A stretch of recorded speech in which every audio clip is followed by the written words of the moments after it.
സത്യത്തിലും ആത്മാവിലും ആരാധിച്ച ഒരു പൂർവ്വപിതാക്കന്മാർ നമുക്കുണ്ട്. കഷ്ടതയുടെയും പ്രയാസത്തിന്റെയും ദാരിദ്ര്യമൊക്കെ കൊടികുത്തി വാഴുന്ന കാലഘട്ടങ്ങളിൽ പ്രത്യാശയോടെ പാടിയ വരികളാണ്: അന്നവസ്ത്രാദി നന്മകളെ എണ്ണമില്ലാതെ ചൊരിഞ്ഞു, സർവ തിന്മകളിൽ നിന്ന് നമ്മെ വിടുവിച്ചവനായ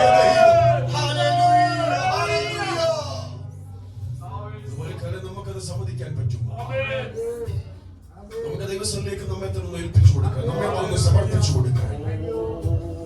ഒന്നുമില്ലായ്മയിൽ നിന്ന് തന്നെ ഇത്രത്തോളം കൊണ്ടുവന്നവനായ ദൈവം, സ്നേഹിച്ചവനായ ദൈവം, കർത്താവിന്റെ ഛായയിൽ കർത്താവിന്റെ സ്വരൂപത്തിൽ നമ്മെ സൃഷ്ടിച്ചവനായ ദൈവം,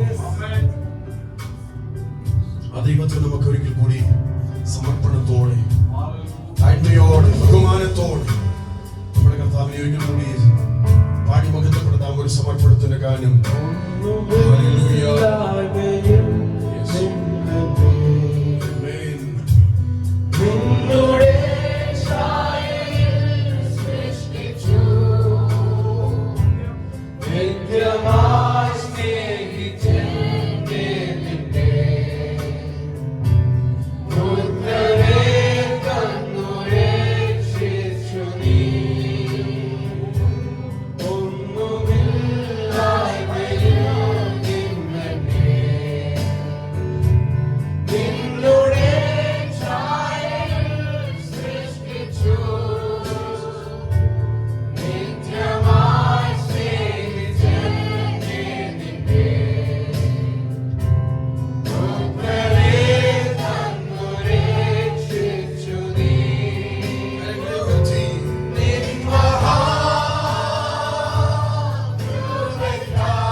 കൃപയുമാണ്.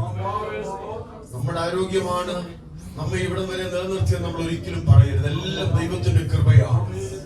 നമുക്കറിയാം, കഴിഞ്ഞ ദിവസങ്ങളൊക്കെ എത്രയോ നമ്മെ ഞെട്ടിപ്പിക്കുന്ന, വേദനിപ്പിക്കുന്ന എത്രയെത്രയോ വാർത്തകൾ പത്രത്താളുകളിലും സോഷ്യൽ മീഡിയയിലും ഒക്കെ പണ്ടൊക്കെ നമ്മൾ 10, 70, 80, 90 വയസ്സുള്ള ആളുകൾ പ്രായം ചെന്ന് മരിക്കുന്നത് മാത്രമേ നമ്മളൊക്കെ കേട്ടിട്ടുള്ളൂ ഒത്തിരി വർഷങ്ങൾക്ക് മുൻപ്.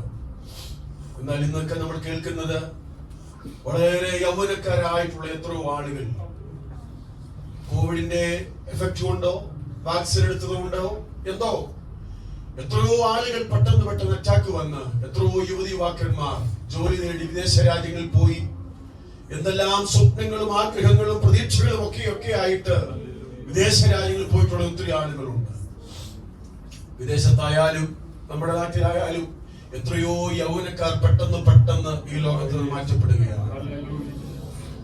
നാളത്തെ ചരമകോളത്തിൽ നമ്മുടെ ആരുടെയെങ്കിലും പേര് വന്നുകൂടാഴിയൊന്നുമില്ല.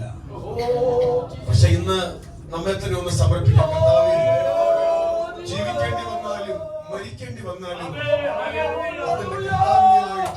അതിന്റെ കർത്താവിന് വേണ്ടിയാണ്. ഏത് നിമിഷത്തും നമുക്ക് എന്താ സംഭവിക്കുമെന്ന് നമുക്ക് ആർക്കും പറയാൻ പറ്റില്ല. Life is short, death is sure. But after death, where you will spend eternity. Hallelujah. സമർപ്പിക്കാൻ ദൈവാത്മാവ് ആവശ്യപ്പെടുക.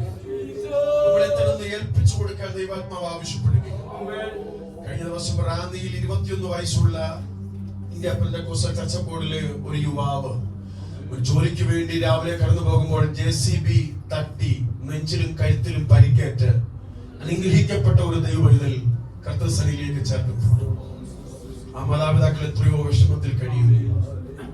കഴിഞ്ഞ ചില ആഴ്ചകൾക്ക് മുൻപ് ഷാർജയിൽ നിന്ന് പിഞ്ചു പൈതങ്ങളുമായി വന്ന് ചില ദിവസങ്ങൾ ഇവിടെ താമസിച്ച് എയർപോർട്ടിൽ ഇറങ്ങി അവർ വീട്ടിലേക്ക് പോകുമ്പോൾ അവർ സഞ്ചരിച്ച കാറിന്റെ ടയർ പൊട്ടിത്തെറിച്ച് നവോമി എന്ന് പറയുന്ന ഒരു പിഞ്ചു ബാലിക ഈ ലോകത്തിൽ നിന്ന് മാറ്റപ്പെട്ടു. ഇന്നലെ എന്റെ വൈഫ് ഹോസ്പിറ്റലിൽ ജോലി ചെയ്യുമ്പോൾ അവൾ പറഞ്ഞു, 2 വയസ്സ് പ്രായമുള്ള ഒരു കുഞ്ഞ്, കാന്റീൻ ജോലിയിൽ ഏർപ്പെടുന്ന ഒരു മാതാപിതാക്കളുടെ കുഞ്ഞ് അവളവിടെ കളിച്ചുകൊണ്ടിരിക്കുന്നു. അവിടെ ഏതോ സാധനങ്ങൾ കൊണ്ട് ഇറക്കിയിട്ട് ഒരു ട്രക്ക് ബാക്കിലേക്ക് എടുത്ത് ആ കുഞ്ഞവിടെ കളിക്കുന്നത് ആ ഡ്രൈവർ കണ്ടില്ല.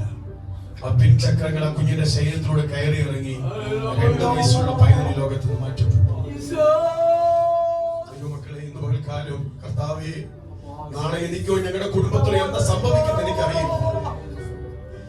എങ്കിലും ഞാൻ ഒരു നിമിഷം കർത്താവിന് വേണ്ടി എന്നെ തന്നെ തരുന്നു അപ്പാ, എന്നെ തന്നെ സമർപ്പിക്കുന്നു എന്ന് പറയാൻ എത്ര പ്രിയപ്പെട്ടു. സകല സ്വപ്നങ്ങളും ചീട്ടുകൊട്ടാരങ്ങൾ പോലെ തകർന്നടിയുക. ഇന്ന് കണ്ട നാളെ പാടുന്ന ഒരു പൂക്കൾക്ക് തുല്യമാണ് മണ്ണിൽ നമ്മൾ ജീവിതമോ പുല്ലിനെ പോലെ, മണ്ണിൽ നമ്മൾ ജീവിതമോ പുല്ലിനെ പോലെ, ഇന്നു കണ്ടു നാളെ വാടും പൂക്കളെ പോലെ, ഇന്നു കണ്ടു നാളെ വാടും പൂക്കളെ പോലെ. ആരും പേടിക്കാനോ ഭയപ്പെടാനോ അല്ല ഇതൊക്കെ പറയുന്നതും പാടുന്നതും ഒക്കെ. നമ്മുടെ പ്രത്യാശ ഒന്ന് പുതുക്കാനും ഉള്ളത്തിൽ കർത്താവിന് സ്ഥാനം ലഭിക്കാനും ദൈവസ്ഥലിൽ ഒന്ന് സമർപ്പിക്കാൻ കഴിയുന്ന പ്രിയപ്പെട്ടവരൊക്കെ, മുഴങ്കാലിരിക്കാൻ കഴിയുന്നവരൊക്കെ ഒരു നിമിഷം നിങ്ങളെ തന്നെ ഒന്ന് സമർപ്പിക്കാം. അല്ലാത്തവർക്ക് അവിടെ നിൽക്കാനോ മുഴങ്കാലിരിക്കാനോ കഴിയാത്തവർക്ക് ദയവായി നിങ്ങൾക്ക് ആ കസേരയിൽ ഇരിക്കാം.